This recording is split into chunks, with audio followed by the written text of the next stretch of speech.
Hi guys, welcome to Tadka talk with Sangeeta. जय Jagannath friends. ओषा व्रत किंबा पूजा पर्व दिन गुड़िक बिना पियाज रसुण कौन स्वादिष्ट बनइबे भावुंट कि आज आम बनइबा एकदम सात्विक बिना पियाज रसुण स्वादिष्ट मेथी पूरी सांग को चटपटा आलू कषा। ओषा व्रत किंबा कौन पूजा पर्व दिन में आपण ये ब्रेकफास्ट खूब सहजरे बनई पारे।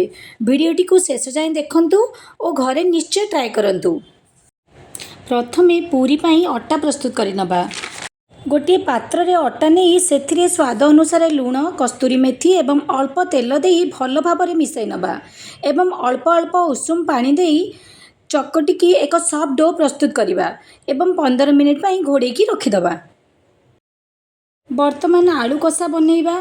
सीझा आलू को काटिकी रखिदबा। तापरे मसला पाई भृषंग पत्र टमाटो कंचा लंका और धनिया पत्र को काटिकी रखिदबा और खंडे अदा को कोरिकी रखिदबा। एपटे कढ़ई रे तेल गरम करी सेथिरे जीरा अदा भृषंग पत्र और कंचा लंका को फुटाइबा। एबे कटा टमाटो पकाई टमाटो नरम हेबा जाई कषिबा।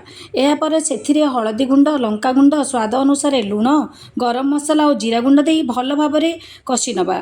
मसला कषि होई आसिला पूर्वरु काटिकी रखिथिबा सीझा आलू को पकाइबा। मसला सह आलू को भलसे मिसाई स्लो फ्लेम रे किछि समय पई बसैबा। शेषरे उपरे टिके चटपटा चाट मसाला और ताजा धनिया पत्र पकाई गैस बंद करदबा।